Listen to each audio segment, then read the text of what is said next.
Well, there were deeply distressing and I think disgusting scenes of jubilant Gaza demonstrators on the very same night a horrific terrorist attack was carried out in Manchester by a radical Islamist extremist. Viva, viva Palestina! Viva, viva Palestina! Viva, viva Gaza! Viva, viva Gaza! And do you remember these scenes just a few weeks ago too? Come from down in Devon, South Devon, Exmouth. We thought it was our right. We have to make a stand. So we want to show our support. And how long's it taken you to get down here? Oh, we've come on the coach. Actually, it was we didn't get held up. It's all gone very smoothly, and we're so pleased we're part of it because this is going to be a very historical day. What a stark contrast. Hundreds of thousands, possibly millions of people attending a peaceful rally throughout London, followed by, of course, 25 arrests of a small group of people who almost ruined it for everyone else there, by the way. And that rally was met by vast condemnation by the left-wing media elite and political establishment. Keir Starmer, Shabana Mahmood, David Lammy, Yvette Cooper and, of course, the Mayor of London, Sadiq Khan, all branded the Unite the Kingdom rally as racist, far-right thuggery due to those 25 arrests. But let's contrast it, shall we?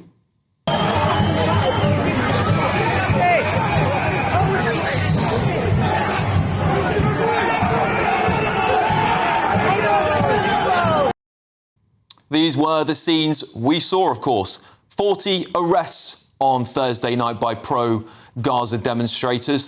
40. And where was our Prime Minister? What was the response he gave? Well, let me show you the best he could do. That Britain is a place where you and your family are safe, secure, and belong. Thank you. No condemnation of the far left, no condemnation of 40 arrests in central London the night of a terrorist attack. Well, he wasn't sticking around for any questions, was he, after that scripted speech?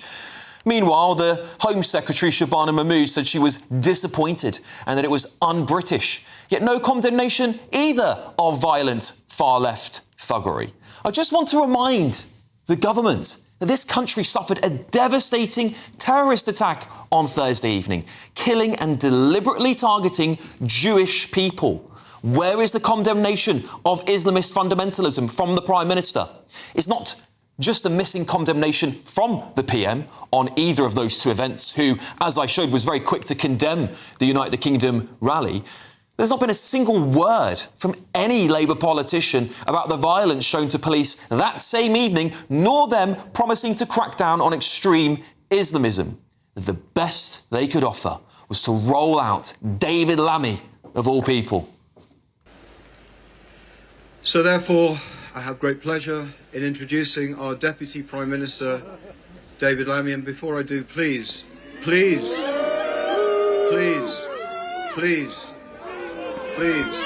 we know how we all feel.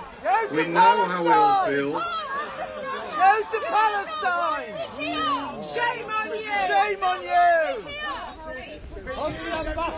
Go to Palestine! Leave us alone! I'm not surprised at that reaction, are you? Their failure to condemn that violent Gaza march and radical Islamism has deeply exposed the two-tier rot in the Labour Party. It's one rule if you're a far-left thug and another for everyone else. I, for one, do not want these people running my country. Do you? Do you think it's acceptable for biased opinions about the people of this country? Because I certainly don't. Let's get the thoughts of my panel. Former Labour Party advisor Paul Richards joins me, journalist and broadcaster Linda Jubilee, and former Met Police detective Peter Blexley. Paul, I'll start with you for balance on this. I'm appalled. I'm appalled with this government. I'm appalled with the Mayor of London. What we have seen over the last 48 hours, particularly on the arrest of those 40 people who were violent on the night of a terrorist attack, absolutely disgraceful people, but we've had no condemnation. Why is that? I think there's been plenty of condemnation. Not of that, right? Not of that protest, we haven't.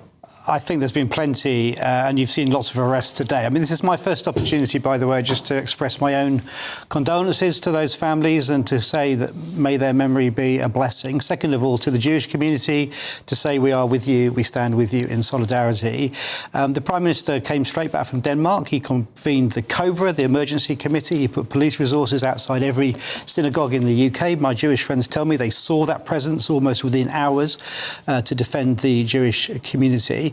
And he called on those decent people to say, look, you know, we will stand with you as a government. And he called on the demonstrators to stay at home. So what kind of people then come out and demonstrate in that situation? And they can ignore the Prime Minister, that's fine, but to ignore the Jewish community itself, saying, please, on this day of all days, just stay at home, don't do your demo. I think it's reprehensible those people came out. And we saw the consequences with the mass arrests today and some of the hate that was on show, some of the slogans, some of the chanting, the mainstreaming of this anti-Semitic kind of sloganising around from the river to the sea and globalise the intifada and all this stuff. And I think the government now has to absolutely crack down on that, on the ideology that lies behind it, and to be much, much tougher in its response. Yeah, unfortunately, I haven't seen the Prime Minister condemn the 40 people that were arrested and those marches and gone out and stood on a podium, Peter, or issued a public statement on X, like Sadiq Khan was very quickly to do, like Yvette Cooper was quick to do, like Shabana Mahmood was to say. Do you not think he's? I mean, his wife's Jewish, for God's sake. No, that do you not doesn't think he matter. doesn't care? It doesn't. Well, he's also an English person. He's still condemned to the United Kingdom rally. It doesn't matter, right? We can't. I don't want to confuse his response to the terror attack with his response to the 40 far-left thugs that were arrested for attacking police, because they're two different things. Whilst they are the same under the same umbrella, in my opinion, he still was unable to do that. None of the Labour front bench have condemned that rally, and I think that's deplorable. And there is something that you've missed out this evening, Alex. Tell me. That gathering in Whitehall on Thursday, and I saw some of the unsavoury characters gathering there because I was at GBNews on Thursday afternoon. So as I was going to Westminster Tube Station, there they were gathering with their placards and their hate. That gathering in Whitehall, where there were the 40 arrests, was a tiny, tiny gathering in comparison to the Unite the Kingdom march. So not only were there more arrests, but as a proportion of the people that were there, it was a hugely bigger proportion. Therefore, it's a much more law-breaking, unlawful rabble that gathered there. And of course, the disrespect that they showed on Thursday evening is really quite astonishing. It reminds me of the people that came out and demonstrated for the pro-Palestinian cause on the day after the 7th October massacre, long before any IDF military intervention. What goes through the mind of somebody in that situation? I think we know exactly where Well, I mean, my concern is they're not demonstrating, they're celebrating. Yeah, well, they're hate marches, in my opinion, Linda. I mean, I listened to Jonathan Porritt, for example, this morning on the radio, and I listened to some of the clips from people who were demonstrating this afternoon against in support of the Palestine Action Group. And I just think, where is their respect? Why do they not respect what has gone on this week enough to give it a rest just for one weekend?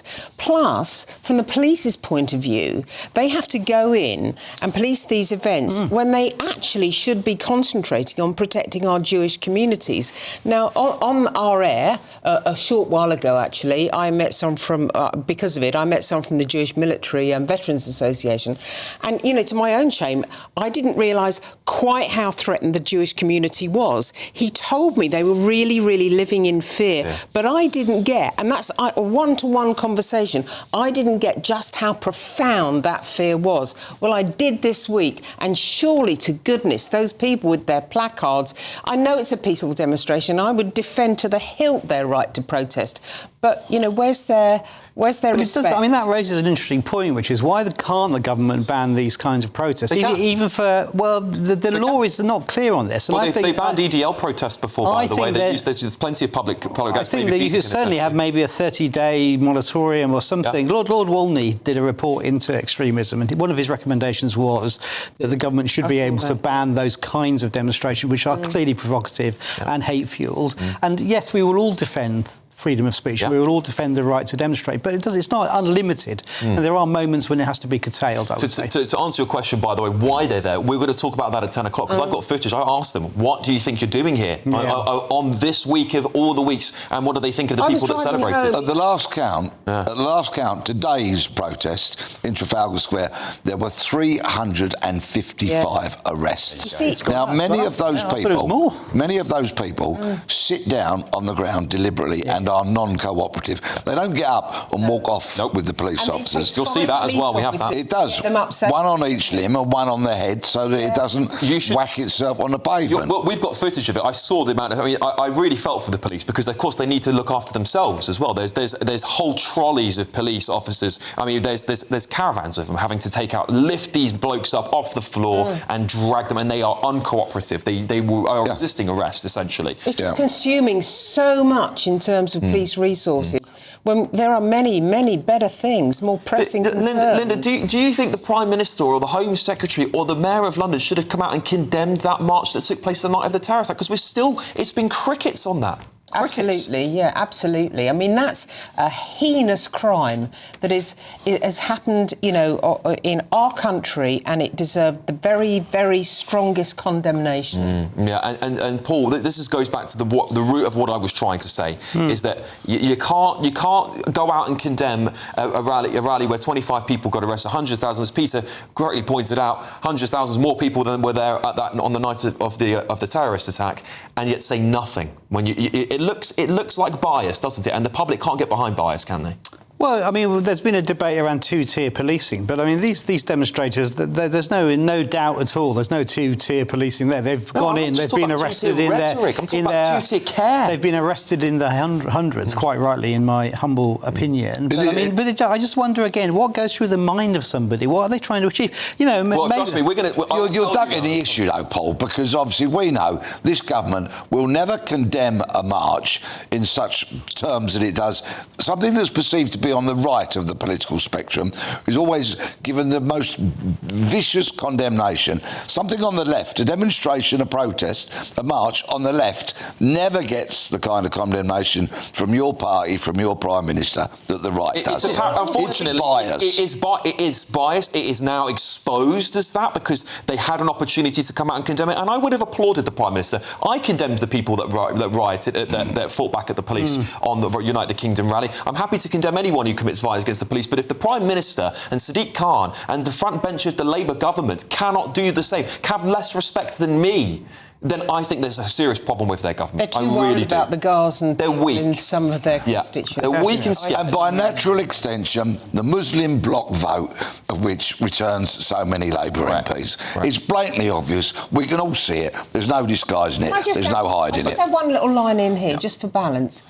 But the Jewish community and several other people in that area of Manchester have in fact praised the Muslim community for helping unify them on the ground at a grassroots level. I think it's important to highlight that. And they've also praised the government for acting swiftly and putting the police on the streets. And I do praise the government for doing that. Within hours, they were outside synagogues. I think they've responded very well to the post the event happening. But I'm still yet to hear the condemnation of these hate marches, which I would very welcome. I think you all would at home too.